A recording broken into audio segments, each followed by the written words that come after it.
On the night of December 8th, 1980, the great iron and stone archway of the Dakota, John Lennon's home on Manhattan's Upper West Side, stood under a winter sky brushed with city lights.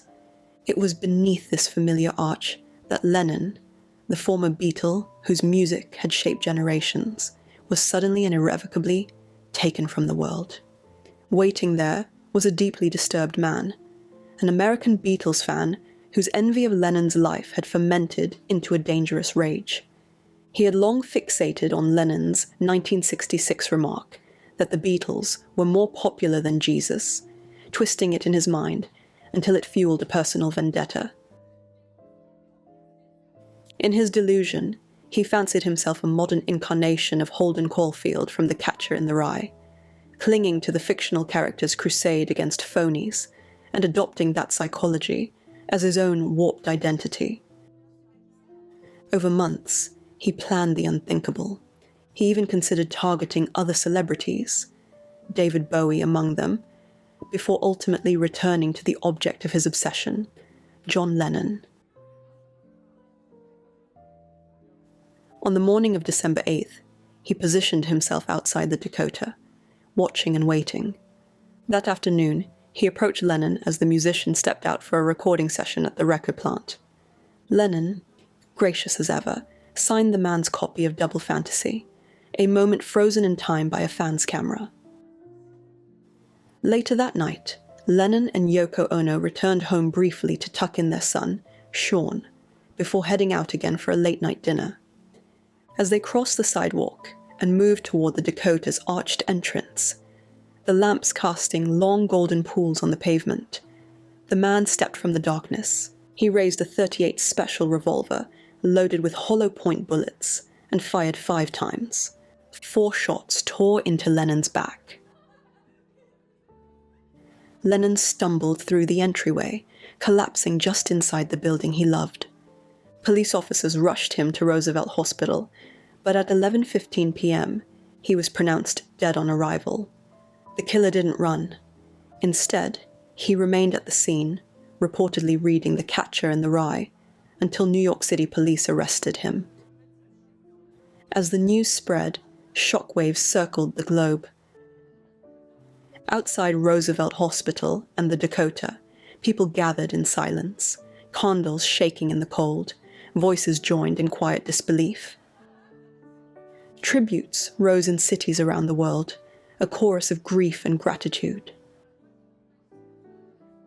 The next day, Lennon was cremated at Ferncliff Cemetery in Hartsdale. Yoko Ono, declining a public funeral, asked instead for 10 minutes of global silence on December 14th. A moment for millions to breathe, mourn and remember. The killer later pleaded guilty to Lennon's murder and received a sentence of 20 years to life. Since becoming eligible for parole in 2000, he has been denied repeatedly. And yet, in the decades since that night, the world has carried Lennon's light forward. His songs replayed in living rooms, whispered through headphones, and woven into the memories of all who still believe, as he once sang, in the power of peace and imagination. Welcome along, fellow time travelers. This time around, we are going to travel back in time to witness the murder of John Lennon. Now let's begin our journey. In late 1980, as winter settled over New York City, a deeply troubled man, who will only be referred to as the worthless loser, was quietly constructing a fantasy that would shatter the world. A 25-year-old former security guard from Honolulu, he had no criminal record. Outwardly, he seemed like many Beatles fans, but inside, his mind spiraled into obsession. He had clung fiercely to The Catcher in the Rye, shaping his identity around Holden Caulfield, the fictional seeker of purity, the self-proclaimed phony hater. The worthless loser wrongly believed that Lennon himself embodied everything Holden despised. Lennon's 1966 comment about the Beatles being more popular than Jesus, and lyrics from songs like God and Imagine, filled him with a resentful fury. How, he wondered, could Lennon ask the world to imagine no possessions while living so lavishly, as portrayed in the book John Lennon, One Day at a Time. In the loser's distorted logic, this made Lennon a phony, and he began to imagine a violent solution. On October 27, 1980, in Honolulu, he purchased a 5-shot Charter Arms revolver. 2 days later, after calling the FAA for advice on transporting a gun, he flew to New York, without ammunition, fearing the bullets might be damaged in flight. He stayed only briefly, leaving the city around November 12th or 13th.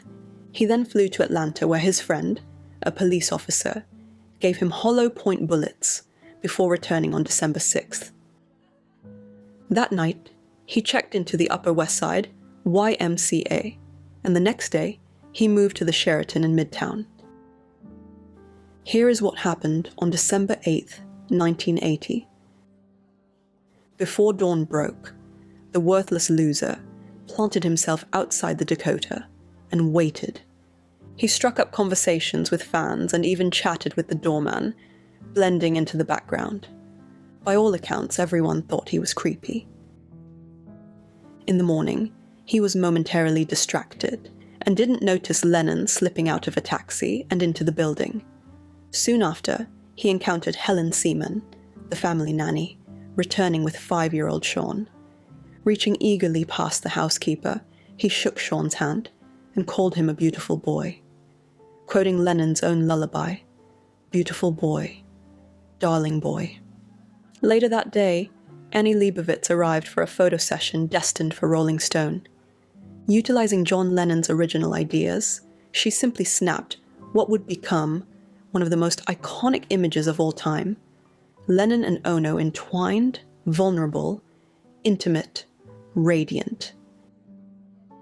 It has been said that Annie Leibovitz's career at Rolling Stone was owed to timing, networking, and the magazine's desire to diversify its staff.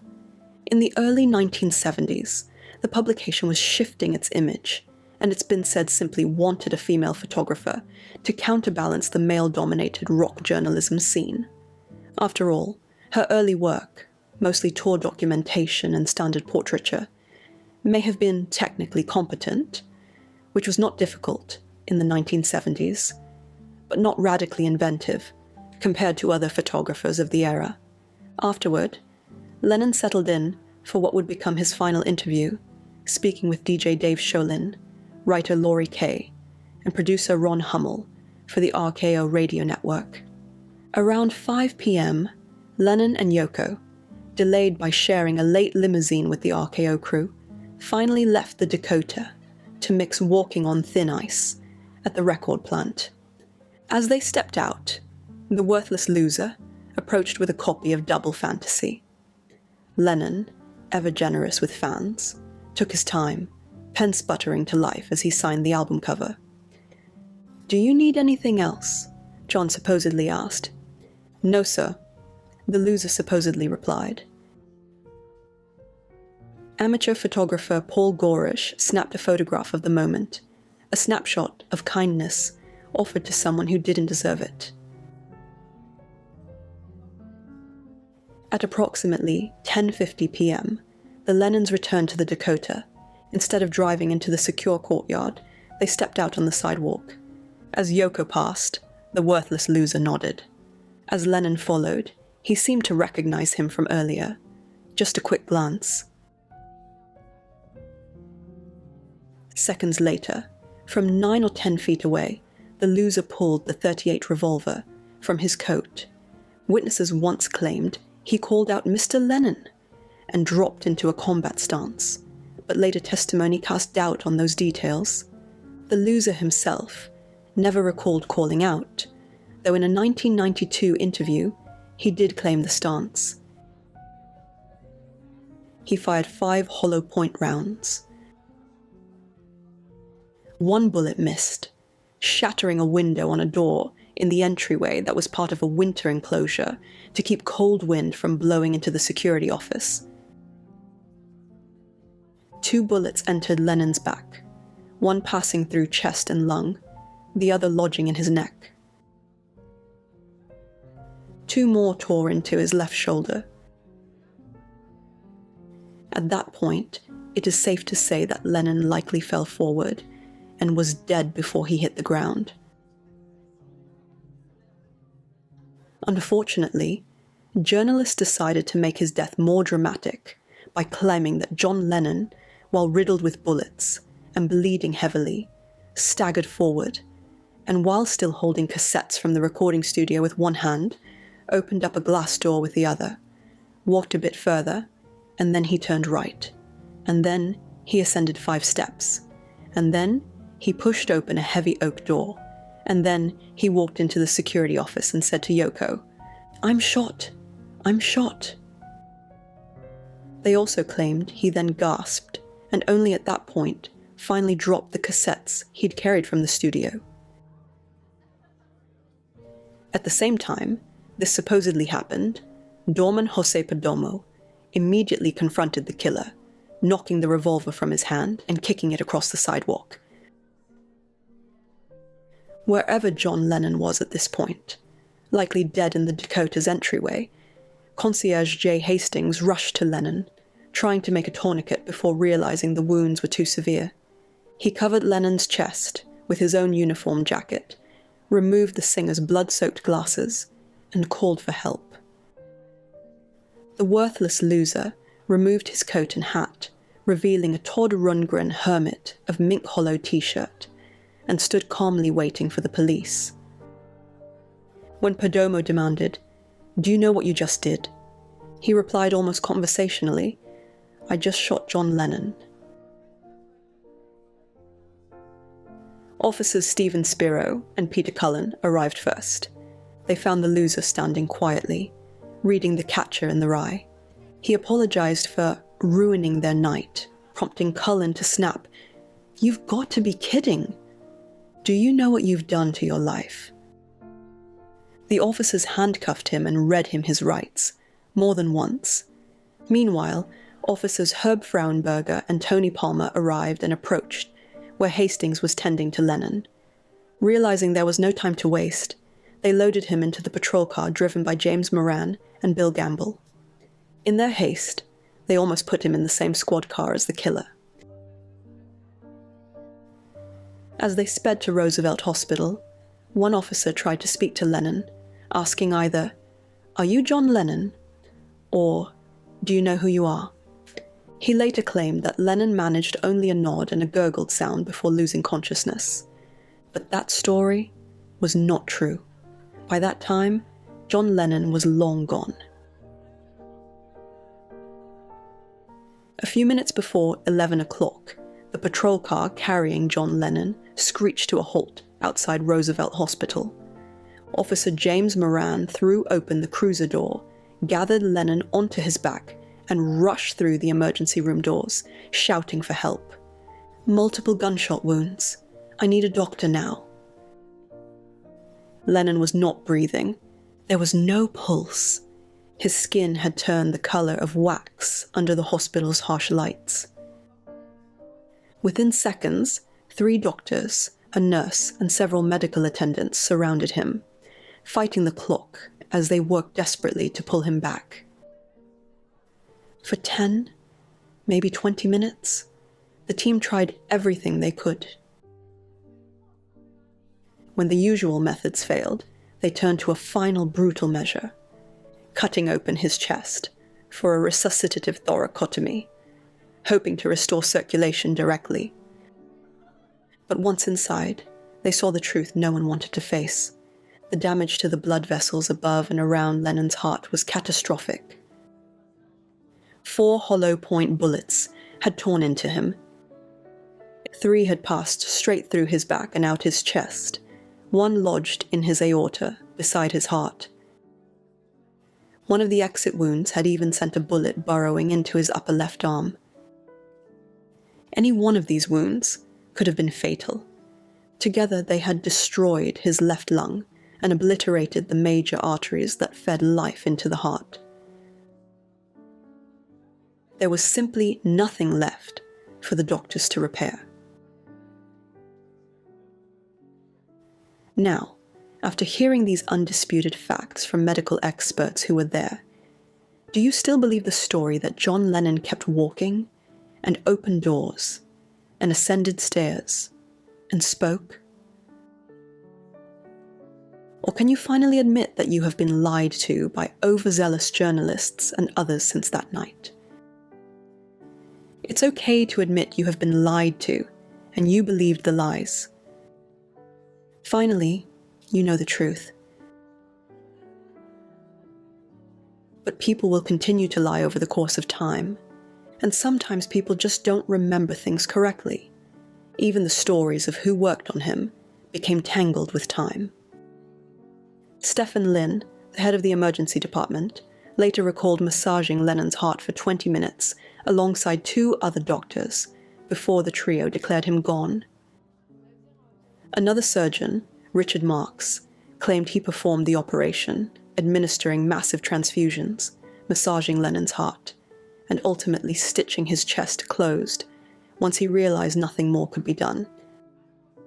But a third physician, David Halloran, who had been a young surgical resident that night, remembered it differently.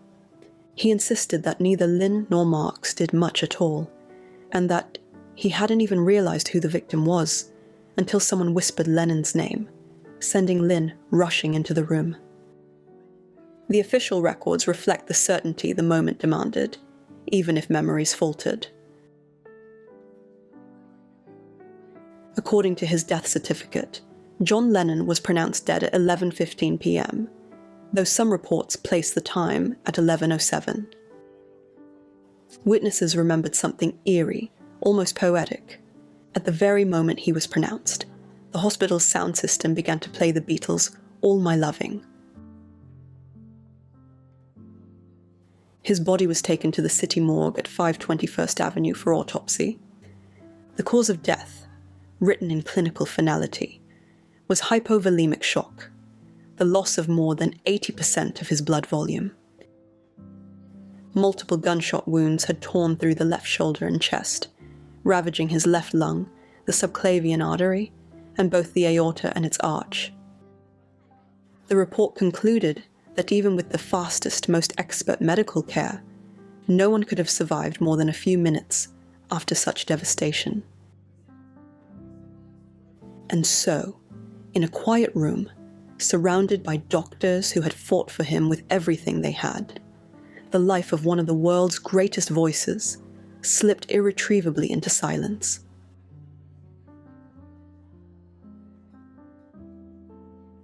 At Roosevelt Hospital, as the night tipped toward midnight, Yoko Ono faced a moment no one should ever endure.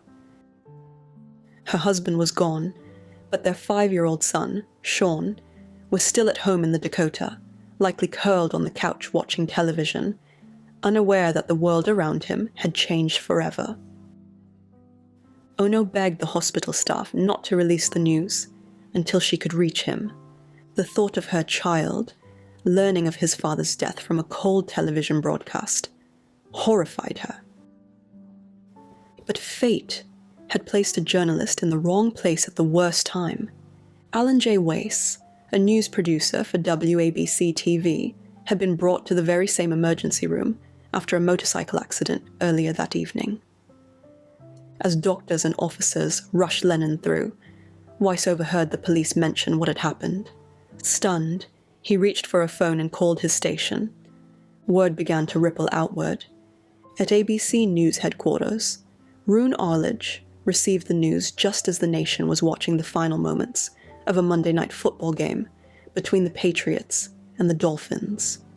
A tied game, the Patriots preparing for a potential winning field goal. Arledge made the decision instantly. The public had to be told. He relayed the information to Frank Gifford, Fran Tarkenton, and Howard Cosell in the broadcast booth. Cosell, who had interviewed John Lennon on Monday Night Football back in 1974, was shaken. He didn't want to be the one to say it aloud to millions, but Gifford leaned toward him, steady and solemn. "You've got to," he said. "If you know it, we've got to do it. Don't hang on it. It's a tragic moment, and this is going to shake up the whole world. And so, during one of the most ordinary of American rituals, a football game, Cosell delivered one of the most heartbreaking announcements in broadcast history. Meanwhile, the first official confirmation of Lennon's death came from WLIR on Long Island. News director Steve North was on the air, offering commentary on the recent murder of gun control advocate Michael J. Halberstam, when an intern rushed into the studio with a bulletin. North read the Associated Press wire aloud, phoned a police contact several times, and finally received verification. John Lennon was dead. Disc jockey Bob Waugh later released the original air check from that night, preserving the raw shock of the moment. Across New York, the heartbeat of the city shifted. WNEW, the beloved rock station, immediately suspended all regular programming and opened its phone lines to stunned listeners. Soon, stations across the country followed, silencing commercials, shelving playlists, and filling their airwaves with Lennon's voice, Lennon's memories, and Lennon's music.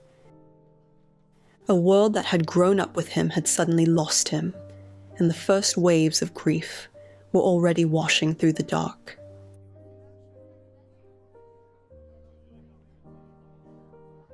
Accounts of Yoko Ono's reaction to John Lennon's death vary.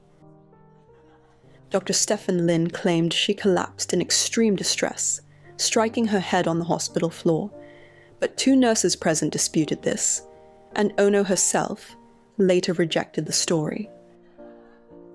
In a 2015 interview, she explained that she remained outwardly calm because her priority was protecting her son, Sean.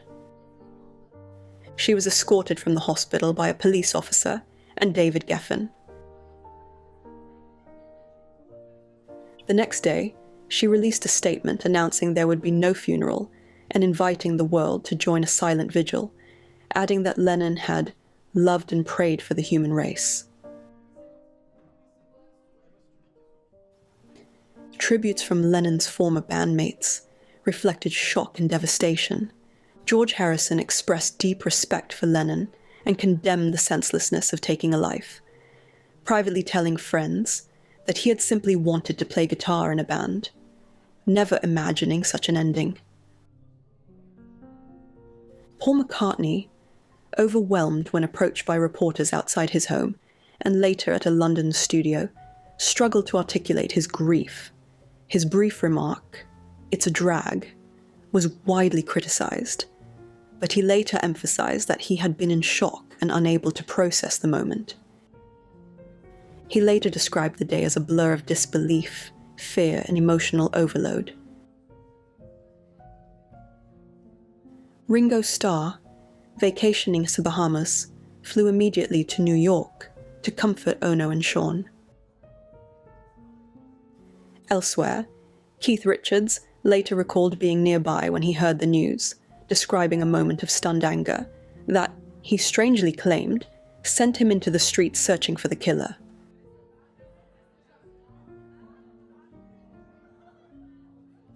Honoring Yoko Ono's wishes, millions around the world observed a 10-minute moment of silence on the 14th of December to remember John Lennon.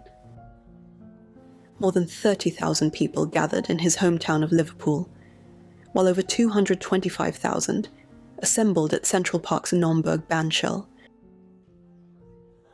New York City's radio stations went silent as well, creating an unprecedented communal pause. The depth of worldwide grief led to several tragic suicides among Beatles fans, prompting Ono to plead publicly for mourners to stay hopeful. On the 18th of January 1981, she published a full-page open letter titled Ingratitude in major newspapers, thanking the global community for its support and expressing her intention to honor Lennon's life while caring for Sean. In the months following the murder, Lennon and Ono's recent work took on new resonance. Double Fantasy, released only weeks before his death to modest reviews, surged to international success and went on to win the 1981 Grammy Award for Album of the Year. Ono released her own album, Season of Glass, prominently featuring Lennon's blood-spattered glasses on the cover, and later issued Walking on Thin Ice, the track they had been mixing just hours before the shooting. Lennon's death echoed through other events in the early 1980s. When John Hinckley Jr. attempted to assassinate President Reagan 3 months later, investigators found the catcher in the rye among his belongings, and a tape expressing grief over Lennon, and a desire to make some kind of statement. Decades later, in 2016, Dakota concierge Jay Hastings auctioned the blood-stained shirt he wore while trying to assist Lennon that night. Meanwhile, the worthless loser was interrogated for 8 hours, evaluated at Bellevue Hospital. He was charged with second-degree murder of Lennon, as premeditation in New York State was not sufficient to warrant charge of first-degree murder. Against his attorney's advice, he pleaded guilty, claiming divine instruction. Sentenced to 20 years to life, he read from the catcher in the rye before the court. As of September 2025, the worthless loser has been denied parole 14 times and remains incarcerated at Greenhaven Correctional Facility.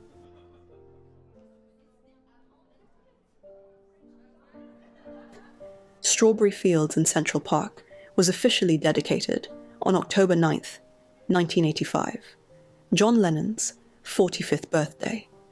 It has since become a gathering place for fans from around the world, especially on Lennon's birthday, October 9th, and the anniversary of his death, December 8th. Designed as a garden of peace, the space was created in partnership with Yoko Ono, who envisioned a living memorial rather than a traditional monument. At its heart lies the iconic Imagine mosaic, crafted in Italy and set into the pavement like a sunburst of black and white stone. Visitors from around the world gather here daily, leaving flowers, guitar picks, poems, and handwritten notes that pool around the mosaic like offerings at a modern shrine. The surrounding landscape, softly curving paths, shaded benches, and a canopy of American elms, creates a feeling of sanctuary amid the city's constant hum. Named after the Beatles' song, Strawberry Fields Forever, the memorial stands not only as a place to honor Lennon's life, but also as a space to reflect on peace, creativity, and the enduring power of his music.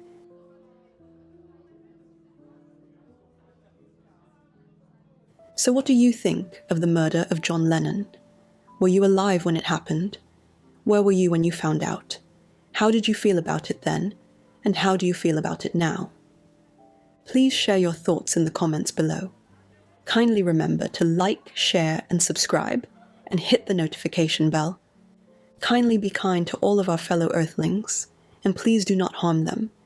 And do yourself a favor and go to a local shelter and adopt a cat or a dog or both. You and they will be very glad that you did. Until next time, I wish you safe travels on all your journeys.